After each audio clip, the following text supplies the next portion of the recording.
Everything is ready. Visa, laptops, suitcases. But did you pack a new perspective for a new system? Good day, my wonderful and successful international students. I am so happy to be here with you. Before you left your country, how ready did you feel? Not excited, not nervous, but just ready, okay? You had your visa done, you had your books ready, fine. You had your flights also ready, fine. You had your housing confirmed, perfect.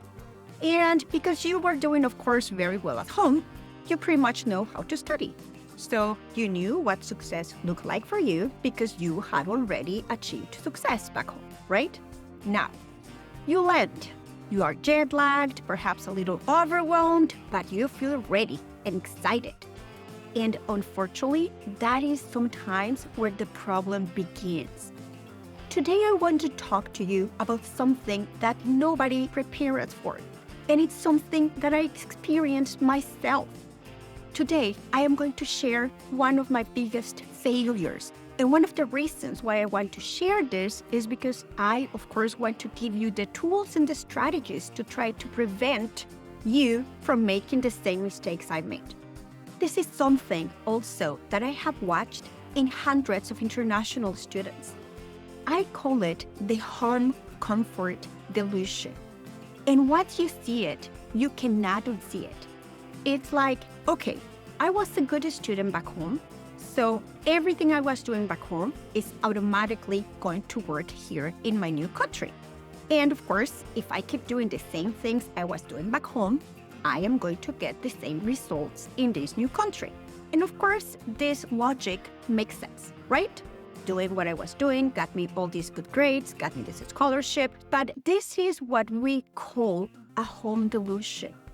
Not because you are wrong, but because sometimes we do not realize that in a new country, the game has changed. Here, I'm going to tell you the story of how I failed, okay?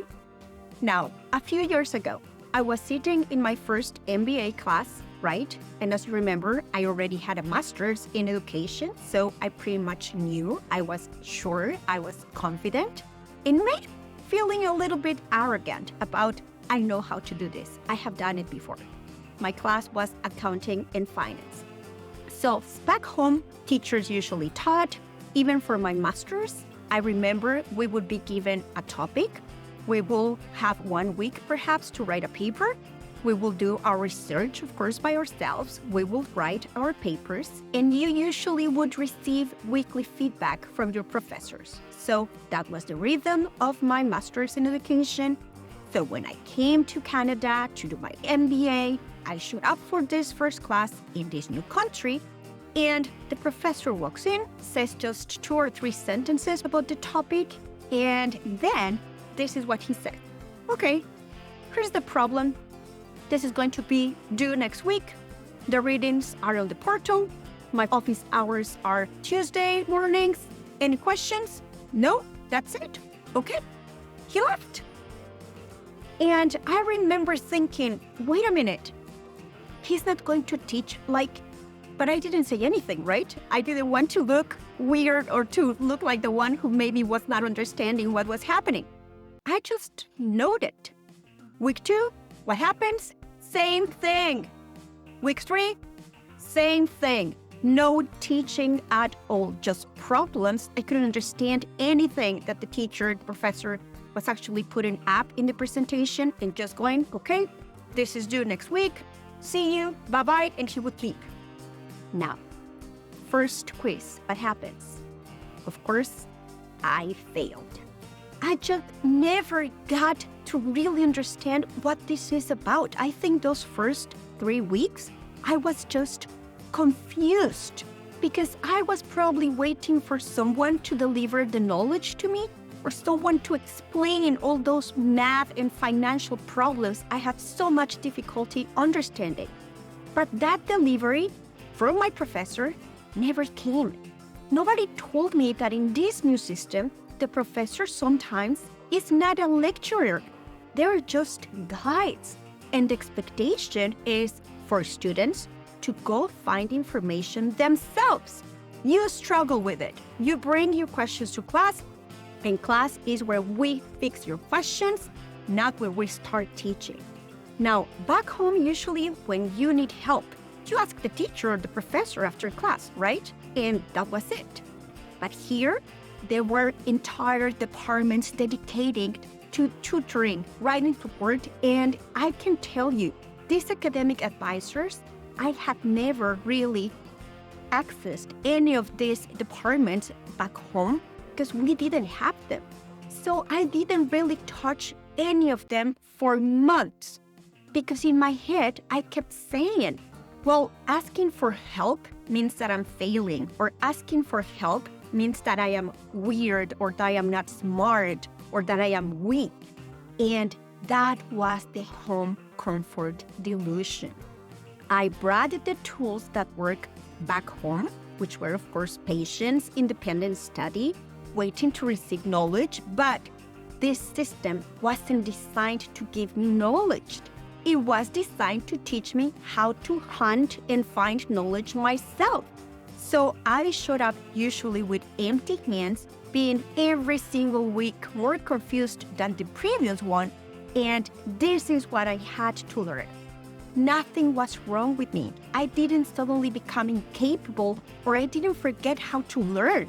I just walked into a system where the role of a student meant something completely different from what I was used to. And nobody hands you that manual at the airport. This affects everyone, every student, every international student, but also professionals moving abroad who don't realize their new workplace expects self-initiation sometimes and not waiting for instructions, right? Engineers who expect clear directions and get sometimes ambiguity are as confused as we are as international students. Anyone who was competent in one system and suddenly feels incompetent in another. So remember, you're not the exception. You're not broken, and you're just learning a new operating system. Now, I want to pause here because everything that I have described is not only my opinion, and this is not motivation, this is actually based in research. And I share this because I want you to understand what you're experiencing is predictable, it is normal, and it has nothing to do with your intelligence. We have something that I am sure you have heard about, the Dunning-Kruger effect in psychology, right? And this is usually telling us that in a system that you don't understand, your confidence is going to match your competence. But when you enter a completely new academic culture, your confidence doesn't adjust gradually. It's going to drop sharply. You arrive, you feel ready. You don't know what you don't know, of course. First shock, confusing grades, and then suddenly you realize, wait a minute, something is wrong. And this is where the drop happens. Your confidence plummets. You're swaying from, I've got this, and I'm very confident, and I know this, suddenly drops to, I think I'm failing. I'm not understanding this. What is wrong with me? And that's what happens. The cultural capital that helped you succeed back home does not automatically transfer when you travel abroad. It's not better and it's not worse. It's just different currency. You didn't lose your intelligence. You're just using a currency in this new system that does not match all of the rules in this new country. Now, things feel confusing, exhausting, and at this point, you might be asking, wait a minute, if this is so common, how come nobody's telling us how to prepare for this? The honest answer is that most students don't prepare for this, not because they don't care, but because you literally cannot see what is coming. You don't know what you don't know. So before departure, preparation and all the checklist and all the different tutorials that give you tips about how to get ready, they tell you, get ready with your visa, your housing, your flights, your bank accounts, your insurance, your packing, of course. And these are visible challenges. You can check them off a list, right? It's very clear. However, academic culture, classroom norms, communication styles, normal behaviors, These are invisible and they are inside us. We cannot prepare for a storm when we don't know that a storm exists. It's not so easy. Now, I'm going to give you 3 real actions and 3 real strategies that you can take and that can help you adapt easily and also start changing this mindset into this is a new system. How do I learn the rules of a new system? So let's go with action number 1. Action number 1 is change how you see participation in your classroom. When a teacher tells you participate more, you need to raise your hand more, you need to maybe use your words to defend your arguments in class, they don't mean necessarily talk more. They might mean show me what you're thinking. So you can do this in a very easy way. Ask questions to your professor, like for example, could you explain that to me again? Also, try to match ideas, how this relates to maybe your experiences back home. Is this related to what we studied also maybe last week? Watch what other students say. Every professor is going to have different rules. And as I already mentioned in this failure that I went through, I didn't understand that in this case, the professor expected us to get organized outside of class with other classmates, study together, access all the coaching and tutoring resources by ourselves, and just come to class with questions. I had no idea about this, and it took me so many weeks to understand this new system that by the time I understood, I had already failed my first quiz. Okay? Now, action number 2, read feedback like a translator. Don't take it personal. And here I have to talk about something that I believe it also hinders a lot of international students from getting ready for this new system.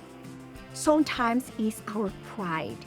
We are too proud and we receive feedback and we immediately feel attacked. We immediately feel judged instead of seeing feedback as, okay, how do I translate this feedback into something positive, something that I can learn from?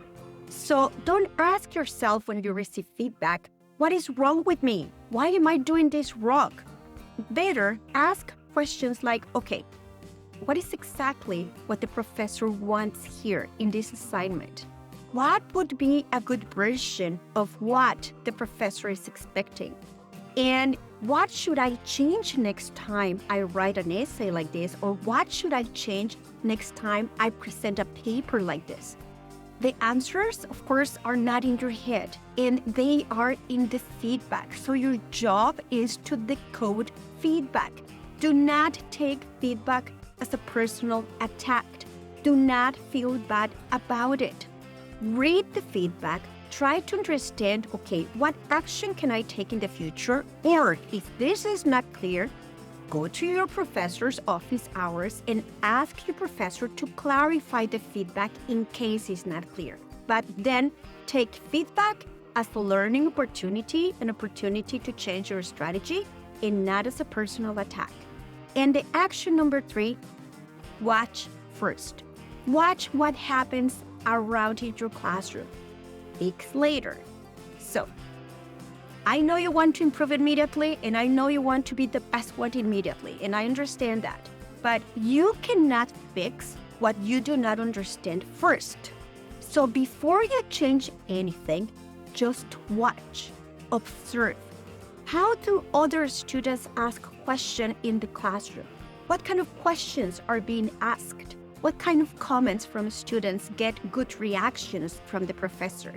I remember also when I sent some emails, I knew, and again, we go back to the pride and maybe the arrogance, because I thought I knew how to write emails to my professors. I used a certain style, but I got as a response, please, I don't understand your email, this is confusing, and that was confusing to me. So watch other students, what they do. Get close to other students, ask what other students are doing. How do successful students write emails?